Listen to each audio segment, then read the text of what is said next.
बिस्मिल्लाहिर्रहमानिर्रहीम, अस्सलाम वालेकुम। मैं सदरुल्लाह खान हूँ। लाहौर हाई कोर्ट का फ़ैसला आ गया है, शॉर्ट ऑर्डर तहरीरी तौर पर भी आ गया है। 8 सफ़ात का यह फ़ैसला है जिसकी फ़ौरी तौर पर इंटरप्रटेशन ये की गई है कि हमज़ा शहबाज अब वज़ीर आला नहीं रहे। और टेलीविज़न पर मैं ये भी देख रहा हूँ कि लोग कह रहे हैं कि अब उस्मान बुज़दार जो है वज़ीर आला बहाल हो गए हैं।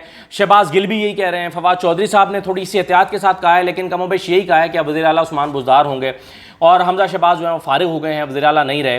ये जो ऑर्डर आया है ये 4-1 का ऑर्डर है, जिसमें 5 रुकनी बेंच था, जस्टिस सदाकत अली खान, जस्टिस शाहिद जमील, शहराम सरवत और तारिक सलीम, इन सब का एक ऑर्डर है और जस्टिस साजिद महमूद सेठी साहब ने अपना इख्तिलाफी नोट लिखा है। अच्छा, अब 4-1 से ये हुआ है कि जो ऑर्डर है बेसिकली वो मैं आपको सुना देता हूँ। उसका जो बुनियादी क्रक्स है, फिर आप उसकी इंटरप्रिटेशन खुद भी कर सकते हैं। क्रक्स ये है, फैसला ये है, अदालत ने प्रिजाइडिंग ऑफिसर को 25 वोट निकाल कर दोबारा गिनती का हुक्म दे दिया है। यानी हुक्म ये दिया है कि जो मुहर्रिफ अरकान है 25 उनके वोट शुमार नहीं होंगे, तो वो 25 वोट निकालें और दोबारा गिनती करें और फिर देखें क्या नतीजा निकलता है। और अगर चीफ मिनिस्टर के पास मतलूबा तादाद पूरी नहीं है, ये भी फैसले में लिखा है कि अगर चीफ मिनिस्टर के पास मतलूबा नंबर हासिल नहीं है तो दोबारा इलेक्शन करा जाए। यानी अगर उसके पास 186 का नंबर हासिल नहीं होता तो फिर इलेक्शन दोबारा करा जाए। इस लिहाज से ये इंटरप्रिटेशन ठीक मालूम होती है कि अगर उनके पास 186 नहीं है, जो कि नहीं है हमज़ा शहबाज के पास, तो फिर इसका मतलब वो वज़ीर आला नहीं रहे, इंतखाब दोबारा होगा। लेकिन दूसरी तरफ आप ये देखिए कि क्या इस बेंच के 4 जजेस ने उस्मान बुज़दार को दोबारा बहाल करने का हुक्म दिया है? जी नहीं। इस पर साजिद महमूद सेठी साहब ने जो इख्तलाफी नोट लिखा है, एक जज ने, उन्होंने लिखा है कि उस्मान बुज़दार को 16 वाली तारीख पर 16 अप्रैल की सिचुएशन के मुताबिक दोबारा रिस्टोर किया जाए एज चीफ मिनिस्टर, लेकिन बाकी जजेस ने ये नहीं लिखा है। अच्छा, अब जो सवाल इसमें पैदा होते हैं वो ये हैं कि क्या अगर फ़र्ज़ कीजिए प्रिजाइडिंग ऑफिसर दोबारा गिनती करता है, इसका मतलब है कि इलेक्शन दोबारा गिनती कराने का मतलब यह है कि इलेक्शन को नल एंड वॉइड करार नहीं दिया गया। ये नहीं कहा गया अदालत की तरफ से कि इलेक्शन ख़त्म, दोबारा इलेक्शन कराएं, नहीं, उन्होंने कहा है कि दोबारा गिनती कराएं। गिनती करने का मतलब यह है कि अगर फ़र्ज़ कीजिए हमज़ा के हैं 173 बचते हैं 172 वोट, मिसाल के तौर पर 197 में से आप 25 निकालें तो कितने बचे? 172 बचे। अच्छा, अब जब आप 172 हमज़ा शहबाज के रह गए तो देखना यह है कि दूसरे के कितने हैं। दूसरे का 0 है, क्योंकि उन्होंने वोटिंग में हिस्सा ही नहीं लिया, पार्टिसिपेट ही नहीं किया। तो हमज़ा के वोट बाकियों से हो गए ज़्यादा, लेकिन 186 नहीं हुए। तो अब अदालत अपने फैसले में ये कह रही है कि जब ये 186 नहीं हुए तो दोबारा काउंटिंग कराएं, दोबारा वोटिंग कराएं।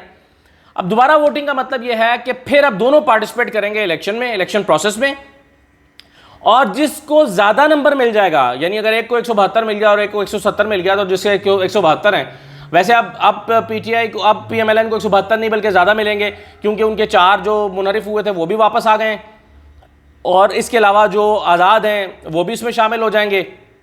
अच्छा, आज़ाद तो शायद पहले भी शामिल थे। बहरहाल वो 4 जो वापस आ गए हैं, तो इस तरह से 175-76 के करीब पाकिस्तान मुस्लिम लीग नून जो है वो चली जाएगी। अच्छा, अब सवाल ये पैदा होता है कि अगर आपके पास 186 नहीं हो रहा तो उसका तरीकाकार यह है कि फिर आपको 2 दफ़ा काउंट करना, 2 दफ़ा इलेक्शन कराना होता है। तो अब अगर अदालत के इस फैसले के बाद पहले वाले को हम काउंट कर रहे हैं इलेक्शन को, इसका मतलब है एक ही दफ़ा और इलेक्शन कराना होगा हमज़ा शहबाज का, और उसमें अगर उनकी पीटीआई की निस्बत ज़्यादा बढ़तरी हो जाती है तो वो वज़ीर आला बन जाएंगे। तो इसलिए मैं समझता हूँ कि फ़िलहाल तो सिचुएशन यही है कि हमज़ा शहबाज वज़ीर आला नहीं रहे, लेकिन क्या उस्मान बुज़दार वज़ीर आला बन गए हैं? मेरी अंडरस्टैंडिंग या इंटरप्रिटेशन यह है कि शायद ऐसा नहीं है, क्योंकि एक जज ने कहा है कि उनको दोबारा बहाल किया जाए, बाकी जजेस ने नहीं कहा। लेकिन बाकी ने नहीं कहा तो क्या इसका ऑटोमेटिक मतलब यह है कि 16 वाली सिचुएशन पे हम वापस चले गए हैं? तो अदालत तो ये नहीं कह, ये जजमेंट तो ये नहीं कह रही कि इलेक्शन कर लेता हूँ और 16 तारीख को वापस चले जाएं, दोबारा इलेक्शन कराएं, क्योंकि अगर ये लिखा है, और ये लिखा है जजमेंट में कि अदालत ने कहा कि प्रिजाइडिंग ऑफिसर 25 वोट निकाल कर दोबारा गिनती करे, तो इसका मतलब है कि उस वोट को, तो उस इलेक्शन को तो आप काउंट कर रहे हैं, उस इलेक्शन को आप ठीक मान रहे हैं, सिर्फ मुनहरिफ के 25 निकालने हैं और काउंट दोबारा करना, और नंबर आपके पास नया आएगा कि अब चीफ मिनिस्टर के पास इतने वोट हैं, 197 नहीं है, 172 है। अच्छा, अब एक इंटरप्रिटेशन इस पर और हो रही है, उस पर भी जरा बात कर लेते हैं।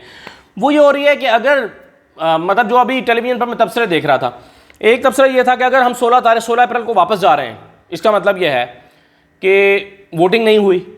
अगर वोटिंग नहीं हुई तो कोई मुनहरिफ भी नहीं हुआ, किसी ने वोट ही नहीं डाला। अगर वो मुनहरिफ ही नहीं हुए तो उसका मतलब है कोई डी सीट भी नहीं हुआ, और अगर कोई डी सीट भी नहीं हुआ तो पंजाब में ज़मीनी इलेक्शन क्यों हो रहा है? एक इंटरप्रिटेशन ये भी हो रही है। मैं इससे भी इख्तलाफ करता हूँ माज़रत के साथ। मुझे ये लगता है कि इसका ये मतलब भी नहीं है, क्योंकि जिन्होंने वोट डाल दिया है वो उनका वोट शुमार नहीं होगा। इसका मतलब है कि उनका वोट जो है वो कंसिडर हुआ है, शुमार नहीं होगा। मुनहरिफ वो हो गए हैं, मुनहरिफ वो हो गए, उनका वोट अब नहीं शुमार होगा। मुनहरिफ अगर वो हो गए हैं तो उनका इलेक्शन दोबारा होगा। तो मेरी अंडरस्टैंडिंग तो इस फैसले के हवाले से ये है, जो मैंने शॉर्ट ऑर्डर को पढ़ा है, 8 सफ़ात का ये ऑर्डर है, तो उसमें जो चीज़ें मेरे सामने आ रही हैं वो ये हैं। लिहाजा जिनकी ये इंटरप्रिटेशन है कि हमजा शहबाज 16 तारीख वाली सिचुएशन पे वापस चलेंगे, यानी इलेक्शन हुआ ही नहीं है और उस्मान बुज़ार वज़ीर आला बहाल हो गए हैं, जो कि शहबाज गिल साहब कह रहे हैं और बाकी लोग कह रहे हैं, तो अनफॉर्चुनेटली मैं इससे डिसएग्री कर रहा हूँ। फ़िलहाल मैं अभी मज़ीद इसको देखता हूँ, लेकिन मुझे लग रहा है जो मैंने अभी फ़ैसला पढ़ा है कि इसको यूँ नहीं है, इस फैसले को गलत देखा जा रहा है या गलत तरीके से इसकी तशरीह की जा रही है।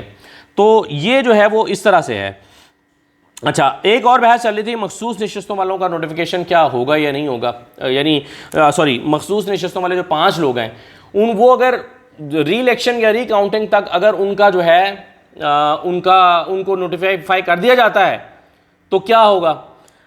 इस पर अभी तक शॉर्ट ऑर्डर में मैं नहीं देख सका, ना मैंने पढ़ा है। मेरा ख्याल है कि मुनहरिफ अरकान के हवाले से अदालत ने अपनी ऑब्जर्वेशन में यही कहा था कि जो अगर वो अगले इलेक्शन तक जो है वो या दोबारा काउंटिंग तक नोटिफाई हो भी जाते हैं, इलेक्शन कमीशन 5 मखसूस लोगों को कर देता है, तो बहरहाल वो काउंट नहीं होंगे। लेकिन इसमें एक इबाम एक सवाल ज़रूर है कि ठीक है जी, आपने उस वक्त तो उनको काउंट नहीं किया जब पिछला हुआ था, क्योंकि मुनहरिफ होते हुए उन्होंने जो है वो जब मुनहरिफ किया जा रहा था तो वो 5 में शामिल थे, वो मुनहरिफ थे, तो उनको आपने काउंट नहीं किया, वो 25 में शामिल हो गए। लेकिन अदालत ने साथ में ये भी लिखा है कि अगर हमजा के पास मतलूबा अक्सरियत हासिल नहीं होती तो फिर दोबारा इलेक्शन कराया जाए। तो अगर दोबारा इलेक्शन होता है तो वो जो नए नोटिफाई होकर आएंगे 5 मखसूस नशस्तों वाले लोग, वो वोट काउंट करेंगे या नहीं करेंगे, ये अलबत्ता एक सवाल है। मेरा ख्याल है कि अब उनको वोट जो है वो उनको वोट डालना चाहिए या डालने की इजाज़त मिलनी चाहिए। उसकी वजह यह है कि देखें, इसमें लॉजिक है ना, आर्गूमेंट है। आर्गूमेंट यह है कि जो पहला इलेक्शन हुआ था उसमें उन्होंने वोट डाला और वो डीनोटिफाई हो गए, डी सीट हो गए। उनकी जगह अगर नए आ गए हैं तो अब नया इलेक्शन हो रहा है, दोबारा इलेक्शन हो रहा है। वो पुराना वाला इलेक्शन दोबारा नहीं हो रहा, नया वाला इलेक्शन दोबारा हो रहा है। पुराने वाले को तो दोबारा करवाया ही नहीं है, उसको तो काउंटिंग हो रही है। तो जब नया वाला दोबारा हो रहा है तो इसका मतलब यह है कि नए वाले में जो नए अरकान है वो वोट कास्ट कर सकते हैं। और ये सबसे इंपॉर्टेंट नुकता इसलिए है कि अगर वो 5 मुनहरिफ अरकान वोट कास्ट करेंगे तो फिर पाकिस्तान तहरीक इंसाफ का नंबर ज़्यादा हो जाएगा। और अगर तहरीक इंसाफ का नंबर ज़्यादा हो जाता है तो उसका मतलब यह है कि पिछले इलेक्शन में हमजा का नंबर ज़्यादा आया और अगले इलेक्शन में तहरीक इंसाफ का परवेज़ इलाही का नंबर ज़्यादा आया, तो फिर दोबारा इलेक्शन होगा और तीसरी मरतबा होगा। तो यानी जिसको 2 मरतबा जो है वो ज़्यादा वोट मिल जाएंगे वो वज़ीर आला बन जाएगा, जो कि परवेज़ इलाही हो सकते हैं अगर मखसूस नशस्तों वालों को वोट डालने का दोबारा इख्तियार मिलता है। ये मेरी अंडरस्टैंडिंग है। इसमें मज़ीद लीगल ओपिनियन जो है वो आ सकती है, मज़ीद क्लैरिफिकेशन हो सकती है, लेकिन मैं इस फैसले को जिस तरह से देखता रहा हूँ हमजा शहबाज के इस फैसले के हवाले से मेरी अंडरस्टैंडिंग इस पर यह है। बहरहाल देखिए, आने वाले चंद घंटों में सूरत हाल मज़ीद वाज़ेह होगी। इजाज़त दीजिए, अल्लाह हाफ़िज़।